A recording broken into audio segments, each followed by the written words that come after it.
Pendant que tout le paddock ne parle que de l'avenir de Verstappen, deux infos sorties cette semaine dessinent le vrai visage du système Red Bull.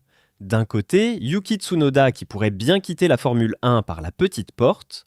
De l'autre, un gamin de 19 ans qu'on annonce déjà à la place de Liam Lawson.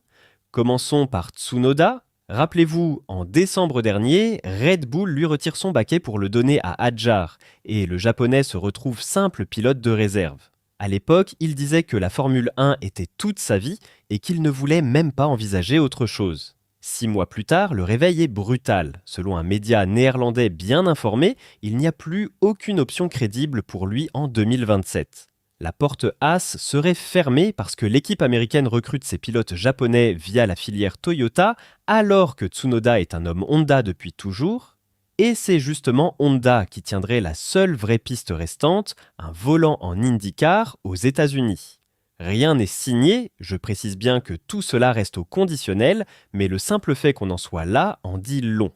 Takuma Sato a suivi ce chemin avant lui et il y a gagné 2 fois les 500 miles d'Indianapolis. Une belle reconversion, oui, mais une reconversion quand même. Et pendant que Tsunoda cherche une sortie de secours, la machine, elle, prépare déjà la génération suivante.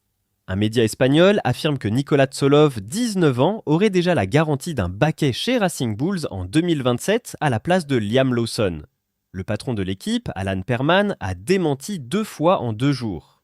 Il assure qu'ils n'en ont même pas parlé en interne, que la rumeur ne vient certainement pas de chez eux, et il couvre Lawson d'éloges, un pilote qui ne fait pas d'erreur et qui domine son coéquipier 30 points à 14.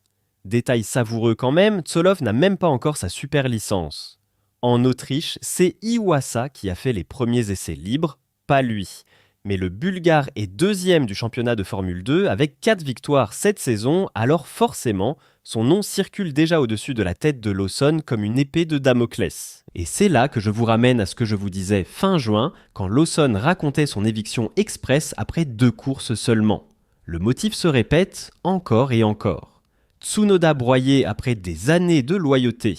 Lawson à peine reconstruit qu'on agite déjà son remplaçant. Et un adolescent qu'on annonce titulaire avant même qu'il ait le droit de rouler un vendredi matin. Pour moi, le problème n'est pas le talent de ces pilotes, c'est un système qui les use plus vite qu'il ne les construit. Je vais quand même être honnête sur un point. Cette même filière a produit Verstappen, Hadjar, Lindblad. Elle fonctionne et elle offre des carrières que personne d'autre n'offre. Simplement, elle ne pardonne rien. Et elle ne s'excuse jamais. La suite logique, on la connaît. Si Verstappen active sa clause un jour, tout le château de cartes se réorganise d'un coup et ce sont encore les pilotes du bas de la pyramide qui paieront la facture. Alors pour vous, cette filière Red Bull, c'est une machine à fabriquer des champions ou un broyeur à carrière ? Dites-moi tout en commentaire.